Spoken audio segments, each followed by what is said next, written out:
Baik para pemirsa, channel saya di Tirta Musitama. Dalam channel ini Anda akan mendapatkan informasi seputar pendidikan tinggi. Nah, buat kamu yang lagi belajar, lagi kuliah, mau menyelesaikan tugas akhir, nah kamu ikutin channel ini. Nah, tapi buat kolega seperti saya, peneliti dan dosen, nah channel ini juga penting buat kalian, buat kita semua. Anda bisa meneliti, Anda bisa melakukan publikasi, maupun Anda melakukan pengajuan hak kekayaan intelektual ya, atau bahkan komersialisasi. Nah, yang belum subscribe ya.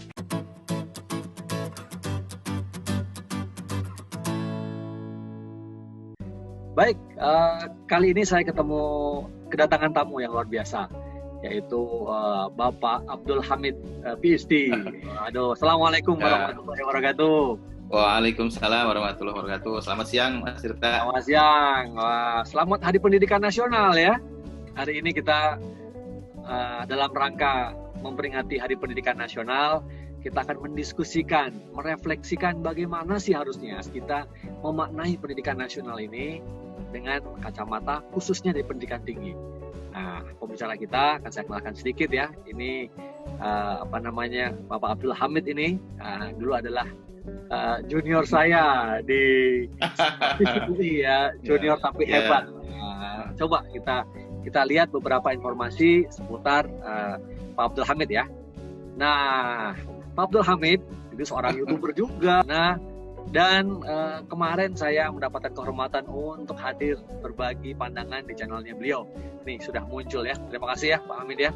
Nah, Pak Hamid ini luar biasa juga, dosen muda ya di jurusan ilmu pemerintahan di Universitas Tirtayasa di Serang, Banten sana, dan juga mau sering mempelopori bagaimana agar dosen-dosen muda itu harus melek teknologi, menggunakan IT, menggunakan teknologi ya. Websitenya Anda bisa lihat, yaitu subscribernya mendekati 1.000. Nah, upaya kita untuk bersama-sama kolaborasi agar bisa mencapai 1.000 subscriber. Dan kita menegakkan kesultanan dosen YouTuber ya. Dosen YouTuber Empire gitu ya. Nah, lihat lagi. Nah, ini website beliau ya. Anda bisa lihat nih, abdulhamid.id, catatan harian seorang abah. Oh, nanti cerita juga ya. Ini kenapa bisa dipanggil abah ini kan? Kan ada lagu Keluarga Cemara, itu menarik banget ya. Oke, nanti ini sedikit perkenalan nih beliau, profil beliau. Nah, mungkin nanti juga cerita sekarang di Prodi Ilmu Pemerintahan FISIP di Universitas Sultan Agung Tirtayasa ya di Serang. Nah, yang menarik adalah kita kali ini bicara tentang bagaimana meraih sukses, meraih program doktor atau meraih gelar doktor di Jepang. Nah, ini Anda harus tahu ya, beliau ini adalah lulusan dari Graduate School of Global Studies Contemporary Asian Cluster Doshisha University Jepang pada tahun 2015. Kuliah dari tahun 2012 sampai 2015. Saya kasih tahu ya, kalau Anda belum tahu, di Jepang itu lulus 3 tahun itu susah minta ampun. Nah, ini makanya nanti akan kita dengarkan gimana sih tipsnya apa gitu ya. Hubungan dengan profesornya gimana, atau dengan senseinya atau dengan kyojunya. Karena itu suatu hal yang luar biasa, penuh tantangan gitu ya. Nah, sebagai sama-sama alumni Jepang, yang juga saya tahu gak mudah Anda bisa lulus dalam 3 tahun. Nah, ternyata Pak Hamid ini juga pernah jadi calon anggota DPD RI ya. Wah, keren banget. Nah. Ya, tapi yang tidak kalah menarik adalah rekam jejak beliau sebagai seorang akademisi muda yang punya banyak karya. Nah, sekarang ini kalau dikatakan bahwa dosen harus punya karya di jurnal International Scopus, nah beliau ini juga banyak memiliki karya itu ya, punya paper-papernya, kemudian bahkan sekarang di jabatan akademisnya sudah lektor kepala. Ya, sedikit lagi bisa menjadi guru besar ya, semoga itu kita sama-sama ya. Ini terima kasih buat kita semua. Nah, itu mungkin yang sedikit saya share awal tentang siapa sebenarnya Bapak atau Kang Abdul Hamid ini ya. Tapi mungkin akan lebih afdol kalau kita dengar langsung dari Kang Abdul Hamid ini. Mungkin Kang Abdul Hamid bisa cerita sedikit tentang siapa sebenarnya dan gimana sampai kemudian bisa mendarat di Jepang dan mengambil S3 di Doshisha University. Silakan Pak Hamid. Iya, terima kasih Mas Tirta. Ya. Prof Tirta ini. Nah, Cuma itu. kalau di Apa-apa. FISIP UI kita biasa egaliter ya. Betul, betul, betul. Profesor yang nggak berani dipanggil Mas itu cuma satu Mas di politik. Siapa itu? Profesor Mas Wadi Rauf. Oh. Karena nggak Betul, mungkin Mas Mas Wadi gitu ya. Baik, Mas Tirta, terima kasih sebelumnya sudah mengundang saya di channel ini. Ini kolaborasi yang luar biasa saya dengan Mas Tirta. Walaupun sebetulnya di darat ini kita baru ketemu berapa kali ya? 2 kali apa 3 kali? 2 kali ya? Saya baca itu 2 kali. 2 kali ya. Satu di kawinan seorang kawan dan satu lagi waktu saya mengundang Mas Tirta ke Tirta ya. Ya, betul. Saya disuruh perkenalan. Jadi saya sebetulnya sudah, kenapa saya ke Jepang? Karena memang saya punya relasi yang cukup panjang di dunia riset dengan kawan-kawan di Jepang ya.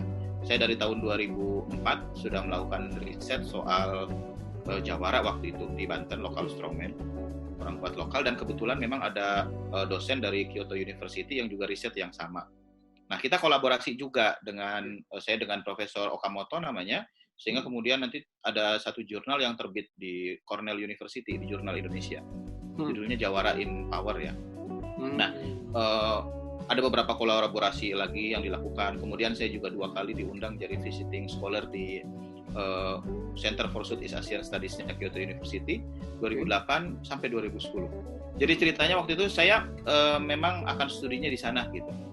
Nah, tapi kemudian sejarah cerita lain gitu ya. Saya ingat waktu itu saya sudah hampir dinyatakan diterima di Kyoto University dan baru pulang dari sana ke Indonesia. Di Indonesia tiba-tiba ada email masuk, Hamid, kamu harus ke Jepang lagi ini untuk wawancara. Karena kan secara tradisional untuk masuk kampus di Jepang secara normal kita biasanya masuk jadi research student 6 bulan gitu ya. Dan baru kemudian ada wawancara dan baru diterima jadi PhD student. Nah, saya waktu itu nggak usah menjalani research student, sudah dijamin, kemudian langsung masuklah gitu jadi PhD student. Tapi ternyata harus datang ke sana. Nah, nggak punya duit, Mas Tirta. Nggak punya ongkos buat ke sana. Waduh. Akhirnya kemudian saya bilang, udahlah Prof gitu. Profesor Okamoto, bisa nggak carikan saya profesor yang juga ahli Indonesia yang bisa bimbing saya di Jepang dengan prosedur penerimaan di kampus yang berbasis berkas. Jadi seperti di Australia, berkas. Okay. Akhirnya ya kebetulan di Kyoto itu kan ahli-ahli Indonesia cukup banyak ya. Ada kampus itu Kyoto University, Doshisha University, dan kemudian Ritsumeikan University. Betul. Di 3 kampus itu ada beberapa sensei yang memang ahli Indonesia dan mereka punya grup diskusi. Nah, di Doshisha itu ada ahli Indonesia namanya Profesor Heiji Oyamada. Dia ahli anti-corruption, ahli governance yang entah mereka mungkin di sana ngobrol apa gitu. Saya akhirnya diminta oleh Okamoto Sensei untuk komunikasi dengan Profesor Oyamada. Saya kontak Profesor Oyamada, ternyata mungkin ya referensinya kuat gitu ya. Akhirnya kemudian saya diterima, proses pemberkasan juga berjalan lancar. Beberapa kesulitan teknis, misalnya gini, waktu itu di Doshisha dimintanya itu TOEFL, saya punyanya IELTS gitu. Okay. Orang admin udah ngotot nggak bisa, kamu harus nyediain TOEFL. Ternyata hal-hal seperti itu diselesaikan oleh sensei. Saya lapor sensei selesai. Jadi saya oke, berarti ini sensei ini faktor terpenting dalam studi seorang mahasiswa di Jepang. Itu ceritanya. Jadi tahun 2012 saya mulai studi saya di Jepang, selesai 2015.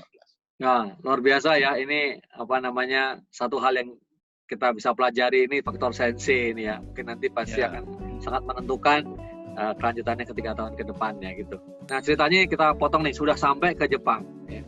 Nah, tentu sebagai mahasiswa doktor, ini kalau di Indonesia kan biasanya kita memang ada 2 jalur ya, jalur kuliah dulu atau by research gitu ya, yang di Indonesia mungkin belakangan baru ada.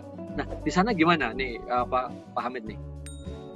Di graduate school saya, di Graduate School of Global Studies itu jalur yang disediakan jalur riset.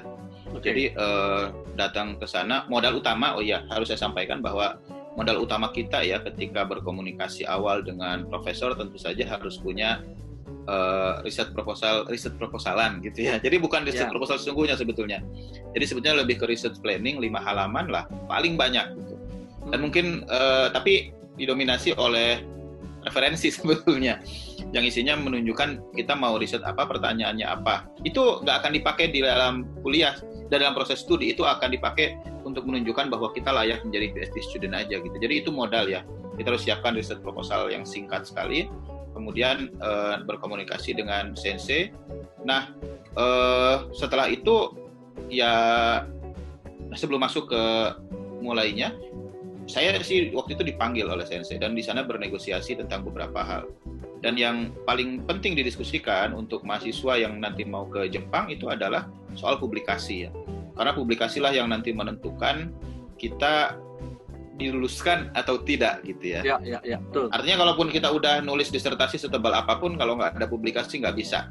Di sinilah seninya sebetulnya, bahwa jangan sampai kita betul-betul menunjukkan nego terlalu rendah atau nego terlalu tinggi. Nego terlalu rendah itu menunjukkan kita nggak berkualitas kan. Tapi nego terlalu tinggi, jangan sampai itu nggak bisa tercapai di tahun kita mau lulus. Karena pengalaman saya ada kawan-kawan yang memang tidak selesai itu. Atau terkatung-katung ya karena memang dia karena ingin diterimanya gitu, ingin kelihatan ini pede banget naruh jurnal yang tinggi dan itu kemudian tidak tercapai ya dia tidak bisa selesai gitu. Jadi, nah dari sanalah baru kemudian ada proses belajar yang memang by research. Jadi ya disediakan ruangan bareng-bareng dengan student lain. Kita nyebutnya lab ya. Padahal itu ya bukan lab sebetulnya, itu ruangan aja, ruang kerja. Ruang belajar ya. Ruang belajar, ada meja, ada koneksi internet, ada akses ke perpustakaan. Ya kita kayak orang kerja pagi sampai sore, atau kalau orang Jepang biasanya mulainya jam 12 sampai jam 1 malam mereka. Kalau kita dari pagi kan biasa jam 8 tapi sampai jam 6 gitu. Itu setiap hari harus bekerja di sana, atau bahkan Sabtu Minggu kadang-kadang juga di sana. Ya, menarik ini. Berarti memang dibuktikan bahwa awalnya sudah ada diskusi tentang salah satu mungkin persyaratan ya. Tetapi apakah persyaratan itu tertulis atau tidak? Kan ada yang satu paper publikasi, ada yang 2 gitu dulu ya. Atau ada yang mungkin menggunakan standar kuartil 1, 2 gitu. Apakah dulu ada seperti itu atau seperti apa? Hanya disepakati seperti apa akhirnya? Di tempat saya waktu saya tahun 2012 tidak tertulis, tapi berdasarkan kesepakatan sih sebetulnya dengan sensei. Tapi yang saya dengar dari kawan-kawan PhD student yang lain memang mau ada aturan tertulis sekalipun yang menentukan sensei gitu ya. Betul. Jadi mau ada aturan tertulis universitas atau graduate school, kalau sensei nggak berkenan ya nggak bisa. Tapi kalau misalnya bahkan orang yang tidak memenuhi syarat tapi senseinya berkenan, dia bisa luluskan. Ada kampus tetangga saya di Kyoto itu yang perempuan, ya dia dianggap sensei bagus, tapi kemudian hamil dan harus melahirkan. Studinya juga sudah selesai, tapi ya publikasinya masih nunggu, ya juga bisa selesai. Jadi di sinilah kemudian saya melihat bahwa faktor sensei ya itu kemudian menjadi amat penting. Apalagi setelah saya tahu bahwa sidang itu kan ada 2 kali di Jepang itu. Sidang kita sendiri sebagai student di depan para penguji gitu. Kemudian sensei sendiri yang disidang oleh para koleganya dalam faculty meeting. Dan di sana kan voting tertutup. Yang kalau misalnya votingnya kalah, ya dia akan malu gitu kan, seperti itu. Jadi betul-betul kita juga menjaga agar sensei ini jangan sampai juga dipermalukan gitu, seperti itu. Ya, ini menarik ya. Ini faktor profesor ya, faktor sensei ya, betul sekali. Dan tapi juga senseinya juga bukan yang dalam konteks membolehkan dengan begitu saja kan, tentu dengan pertimbangannya. Senseinya juga sudah sangat bereputasi.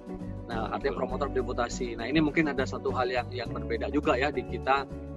Mungkin banyak di kita promotor yang hebat, ya, guru besar yang hebat, tapi mungkin karena masih mungkin publikasinya kurang, mungkin reputasinya kurang, sehingga ada modelnya, mungkin model lain lah ya, bukan bagus, tapi mungkin modelnya berbeda. Ya ini. Modelnya berbeda. Bagus juga, kita bukan judgement ya, Pak Ahmed ya. Iya.